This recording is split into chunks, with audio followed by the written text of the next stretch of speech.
Welcome to the Kirby Cultural Arts Complex. My name is Erin Hill, and I am so glad that you are joining us for the performance of The Pandemic Blues. This show is brought to you by the Person County Arts Council, Person County Recreation, Arts and Parks Department, and Piedmont Community College. And we would not be able to do this show without the support of the North Carolina Arts Council. Please enjoy The Pandemic Blues.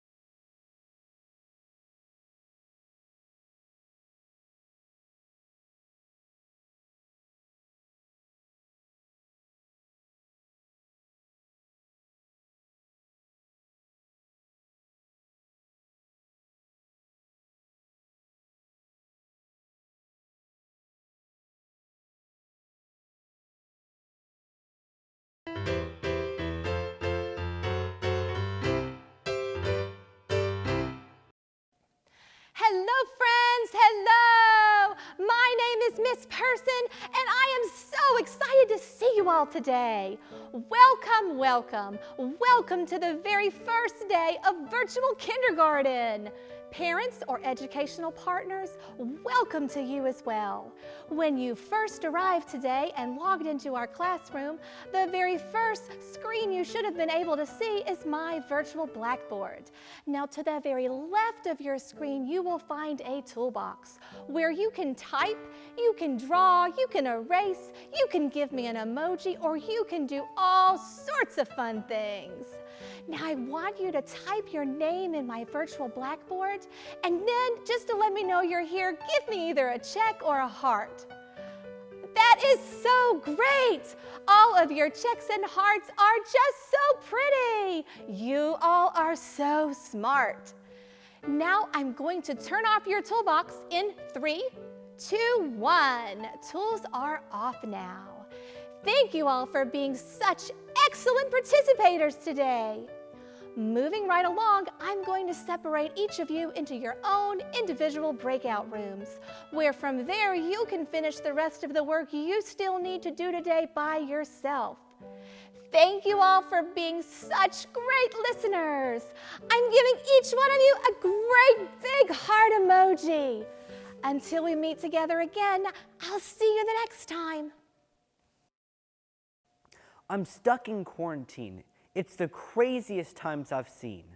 While Nua knew only to take 2, I can't comprehend fools hoarding food. What you need is more to be fair, and adults just can't seem to share.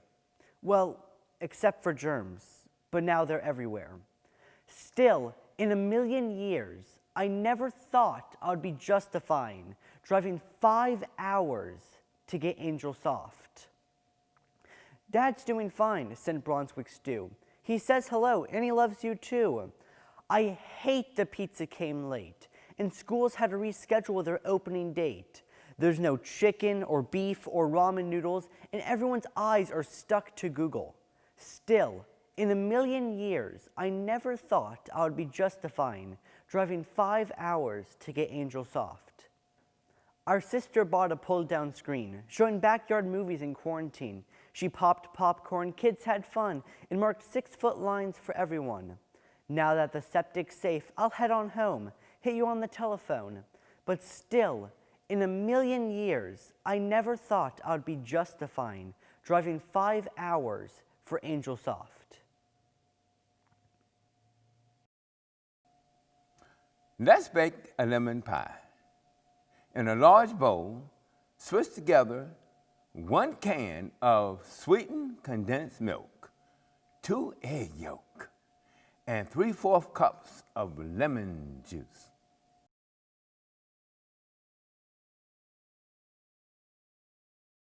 Mix all ingredients together and pour into a prepared graham cracker pie crust.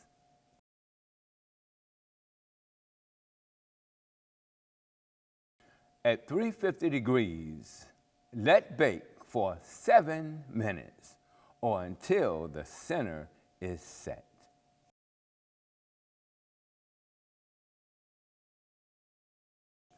Remove from oven. Let cool for 20 minutes. Cover and refrigerate for 1 hour. And decorate with whipped cream. Pie, pie in the sky, starlight in your eyes. All good people get angel wings to fly. Sing, dance, and be glad. Circles of lights around your head. Upward, upward, upward bound. A heavenly halo is your crown. Scream. I just want to scream all the time. Every minute, second, nanosecond. A scream that will ring out for the ages.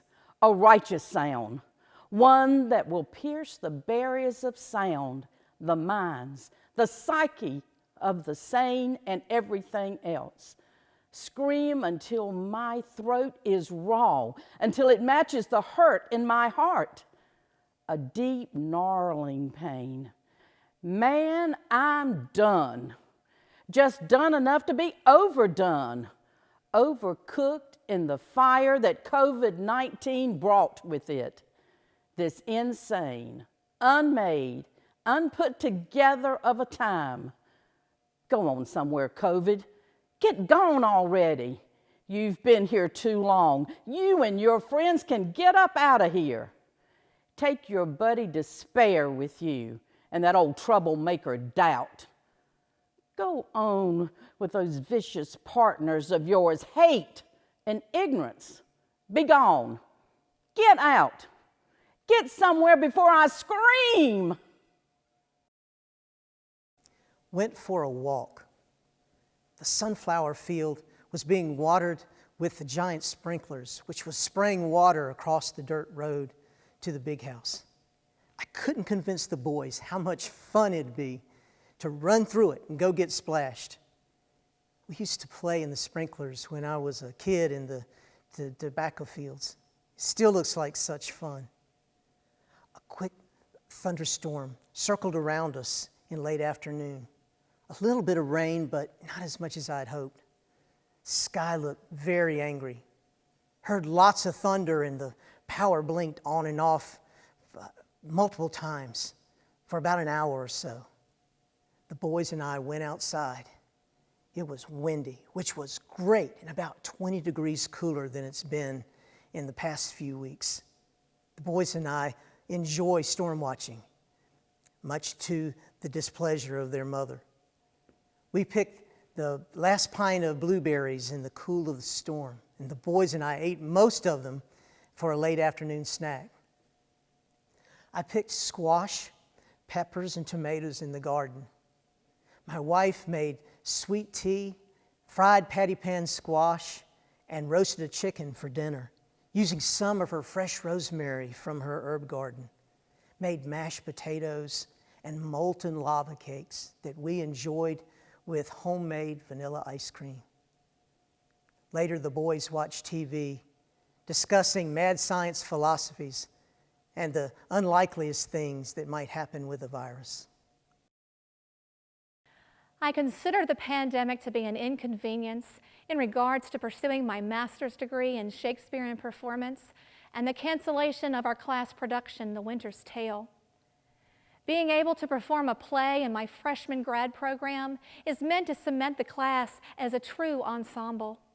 Not being able to do so has set us back in terms of progress and the knowledge of how we are to work with each other. Facing some of the longest and strangest days of my life, I needed a new goal to get through the pandemic. I decided to fold 1,000 origami cranes.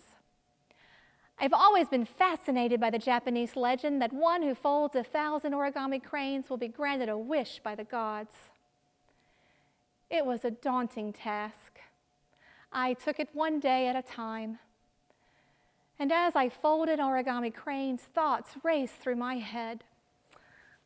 My hands are killing me. Maybe I should stop for a while today. Is folding 60 cranes in a single day excessive? I had only planned to fold 10. I didn't fold anything at all today. I need to be more disciplined. It's okay I didn't fold anything today. I should be a little more gentle on myself. To hold myself accountable, I started to post pictures on social media every time I had folded 100.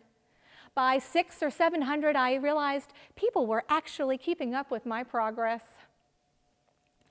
I started this project to keep myself motivated, and I found in turn by sharing my quest, I was really inspiring others.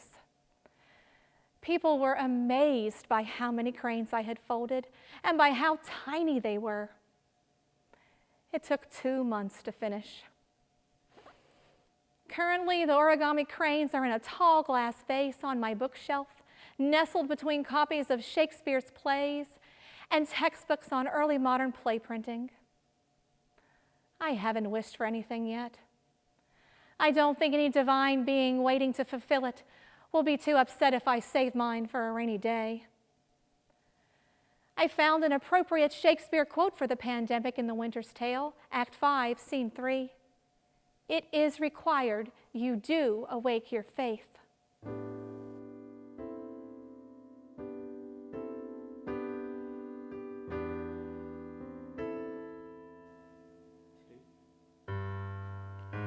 On March 13, 2020, my daughter called from New York to say that she was going to come to Danville with the grandchildren for a week's visit during their school spring break. 2 days after she got to Danville, she became ill, low fever and sinus infection. So I went into my daddy doctor mode, and I gave her some vitamins and some homemade remedies like chicken noodle soup. Well, because of the fact that in New York, the virus was running rapid, I convinced her to stay in Danville. My son-in-law joined us later that week. My daughter continued to stay in bed, and she wasn't getting any better. So we decided maybe we should have a COVID-19 test. We called, but we wasn't able to get one because they said her symptoms wasn't enough. Well, the next week we called, and we were successful in getting a COVID test. We had to wait 6 days for the results. The call came in and said that she was negative. The next day, another call came in saying that she was positive with COVID-19. What a difference a day makes. The whole family had to be quarantined for 14 days.